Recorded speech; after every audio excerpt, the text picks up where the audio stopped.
Saya akan bertanya kepada Bapak, Ibu, dan saudara-saudara semuanya. Siapa? Nah, itu. Menjelang tahun Pilpres 2024, beredar hasil ramalan Jayabaya yang mengatakan pengganti Presiden Jokowi disebut sebagai Satrio Piningit. Digambarkan olehnya sosok pribadi yang adil dan layaknya seperti raja-raja pada masa lalu. Sosok ini akan datang pada saat Indonesia mengalami banyak konflik dan diterjang berbagai bencana. Disebut-sebut akan menjadi tokoh yang mampu mengatasi segala konflik permasalahan dan memulihkan Indonesia agar kembali subur. Walaupun masih terbilang lama dan ramalan Jayabaya kembali dibuka hingga sampai terdengar di sejumlah penjuru. Dalam ramalan Jayabaya, prediksi ini didapat dari istilah Noto Negoro yang memiliki arti menata negara. Lantas, siapakah sosok yang diartikan dalam Noto Negoro tersebut? Untuk menjawab itu semua, mari kita simak ulasan selengkapnya hanya di Alikul Channel. Indonesia dihebohkan dengan ramalan tentang Satrio Piningit yang akan memimpin Indonesia. Dalam ramalan itu, Indonesia akan memperoleh kemakmuran atau puncak kejayaan setelah dipimpin dengan inisial nama Noto Negoro. Orang-orang yang akan memimpin dengan inisial tersebut digambarkan sebagai Satrio Piningit. Sosok yang meramalkan keadaan Indonesia adalah Jayabaya dengan banyak ramalan yang terbukti. Jayabaya adalah seorang raja dari kerajaan Kediri atau Kadiri 1135 sampai 1157 yang bergelar lengkap Sri Maharaja Sangmapanji Jayabaya Sri Komeswara Madhusudana Awataranindita Sutrisingga Parakrama Utunggadewa. Selain Raja Jayabaya, juga dikenal sebagai seorang pujangga yang karya-karyanya bernuansa filosofis dan mistis. Ramalan-ramalan Jayabaya yang telah terbukti antara lain Murjani Sabdo Palon Noyo Genggong. Noyo Genggong dan Sabdo Palon adalah nama abdi dalem atau pembantu di kerajaan Mojopahit. Murjo berarti musnah, yang artinya Jayabaya telah memprediksi runtuhnya Mojopahit seiring hilangnya Noyo Genggong dan Sabdo Palon. Yang kedua, semut ireng anak-anak sapi atau semut hitam beranak sapi yang ditafsirkan bangsa Belanda, orang kulit putih, datang menjajah bangsa Indonesia, orang kulit hitam. Karena Belanda yang berkulit putih menjajah Indonesia selama 350 tahun. Yang ketiga, kebo nyabrang kali atau kerbau menyeberang sungai yang ditafsirkan Belanda sudah puas mengeruk kekayaan kita lalu pergi meninggalkan Indonesia. Walaupun mereka pergi karena kalah perang yang membuat mereka harus pergi dari Indonesia. Yang keempat, kejajah saumur jagung karung cebol kepalang atau dijajah seumur jagung oleh orang cebol, yang diartikan Indonesia dijajah oleh Jepang yang hanya berlangsung 3,5 tahun. Ramalan kelima yaitu pitik tarung sakandang atau ayam bertarung dalam satu kendang, yang ditafsirkan perang saudara pasca peristiwa gerakan 30 September 1965 Partai Komunis Indonesia atau G30 STRPKI 1965. Yang keenam, kodo ijo ongkang-ongkang atau kata hijau duduk ongkang-ongkang. Di panggung kekuasaan, warna hijau identik dengan seragam militer, sehingga kemudian diterjemahkan militer berkuasa di era Orde Baru yang dipimpin Presiden Soeharto. Yang ketujuh, yakni tikus piti anoto baris atau tikus-tikus berbaris yang kemudian ditafsirkan barisan rakyat dan mahasiswa melengsarkan Presiden Soeharto pada 21 Mei 1998 melalui gerakan reformasi.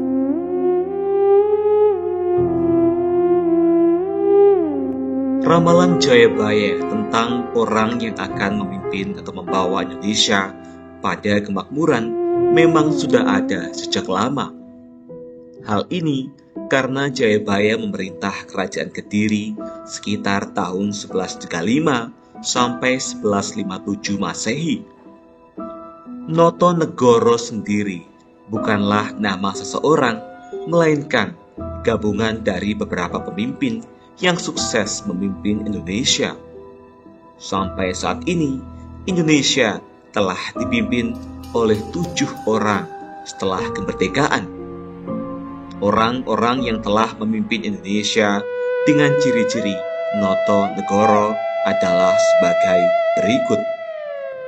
Pertama, No dikaitkan dengan Soekarno, proklamator dan Presiden pertama RI yang memimpin sejak 1945 hingga 1967. Beliau yang lahir pada 6 Juni 1901 ini disebut-sebut sebagai Satrio Kinunjoro Murbo Wiseso. Yang kedua, To sebagai Soeharto, Presiden kedua RI yang memimpin sejak 1967 hingga 1998. Beliau adalah Satrio Mukti Wibowo Kesandung Kesampar. Ketiga, No adalah Susilo Bambang Yudhoyono sebagai Presiden Indonesia ke-6. Siklus ini kembali lagi ke awal kata Noto Negoro.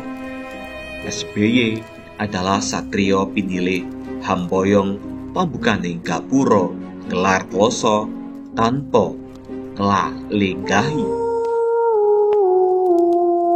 Dari asumsi-asumsi tersebut, ramalan Jayabaya tidak memasukkan nama Presiden ketiga RI B.J. Habibie 1998 sampai 1999, Presiden keempat RI Kiai Haji Abdurrahman Wahid alias Gus Dur 1999 sampai 2001, dan Presiden RI kelima Megawati Soekarno Putri 2001 sampai 2004. Dari lamanya pemimpin Indonesia yang termasuk dalam Noto Negoro, mungkin lama jabatannya haruslah lebih dari 5 tahun atau 1 periode. Maka dari itu, ketiga presiden tersebut dianggap sebagai bunga-bunga transisi, karena pada pengejaan kata Noto Negoro yang memiliki 2 penggalan kata yaitu Noto dan Negoro yang berarti menata negara. Maka dari itu, setelah Presiden Soekarno dan Soeharto yang telah melengkapi kata Noto, kemudian memiliki presiden yang tidak lengkap menjabat selama 5 tahun, mereka itulah yang dianggap sebagai jarak pemenggalan dari kata Noto dan Negoro. Lantas, bagaimana dengan Joko Widodo yang tidak memiliki nama yang berkaitan dengan Noto Negoro? Setelah ditelusuri, ternyata Joko Widodo memiliki nama Mulyono ketika ia masih kecil. Berarti Joko Widodo dapat dihitung masuk ke dalam kata No, seperti nama Susilo Bambang Yudhoyono. Setelah inisial No, tentu kata selanjutnya adalah Go atau Ga yang diramalkan akan memimpin Indonesia. Adapun nama dengan kata Go atau Ga yaitu Ganjar Pranowo dan juga Sandiaga Uno. Karena dari hasil survei indikator politik per 16 Mei 2020 yang lalu, Ganjar Pranowo berada di 11,8%, berada di urutan kedua elektabilitas tertinggi setelah Prabowo Subianto 14,1%, menyusul Anies Baswedan 10,4%, Ridwan Kamil 7,7%, dan Sandiaga Uno 6%. Selain nama-nama tersebut, ada pula mantan Panglima Angkatan Darat yang juga memiliki peluang maju dalam Pilpres 2024. Dia adalah Jenderal Gatot Nurmantio yang dapat masuk dalam ramalan Jayabaya memiliki kata Ga dalam namanya.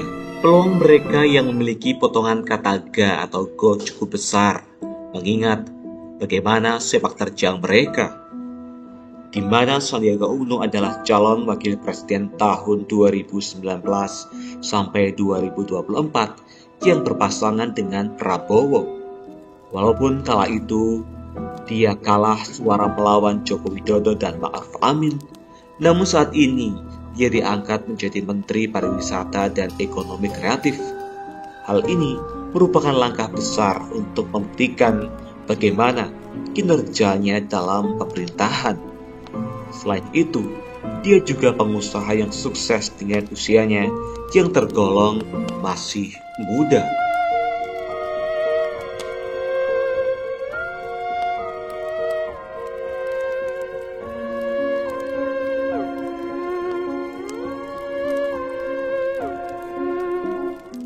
Selanjutnya, Ganjar Pranowo yang merupakan gubernur yang menjabat selama 2 periode dan memiliki peluang maju ke Pilpres 2024 karena masa jabatannya yang selesai tahun 2023. Memiliki kemampuan kepemimpinan yang tegas namun memiliki kepedulian yang tinggi terhadap masyarakat, Ganjar berhasil memberikan banyak perubahan positif ke Jawa Tengah, membuat Ganjar Pranowo mengantongi banyak prestasi mengagumkan sebagai seorang gubernur. Tentu saja membuatnya cocok untuk dijadikan sebagai sosok inspiratif, terutama untuk kamu yang ingin terjun ke dunia politik atau pemerintahan.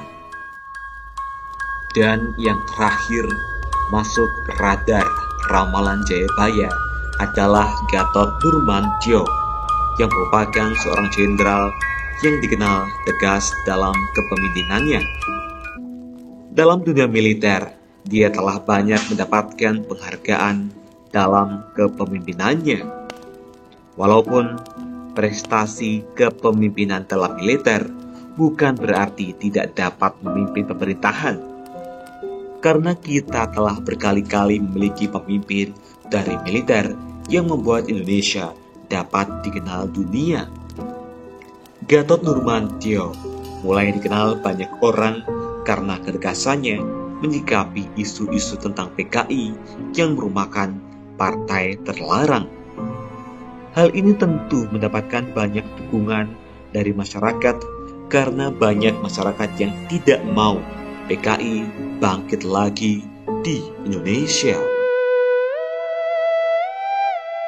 Menjelang tahun 2024 nantinya, semakin banyak nama tokoh-tokoh yang mungkin akan mencuat sebagai kandidat presiden dan calon presiden Indonesia. Akankah ramalan Jayabaya akan kembali terbukti dengan munculnya nama-nama yang berpeluang memimpin Indonesia dengan ciri-ciri tersebut? Kita hanya bisa berharap agar negara yang kita cintai menjadi negara yang maju. Walaupun tanpa ramalan, semua akan tetap berjalan pada takdir yang ditentukan. Dan janganlah kita mempercayai ramalan karena hal tersebut termasuk ke dalam perbuatan menyekutukan Allah. Bagaimana tanggapan Anda semua? Tulis komentar Anda di kolom komentar. Jangan lupa like, komen, bagikan, dan nantikan video terbaru selanjutnya hanya di Aligul Channel. Terima kasih.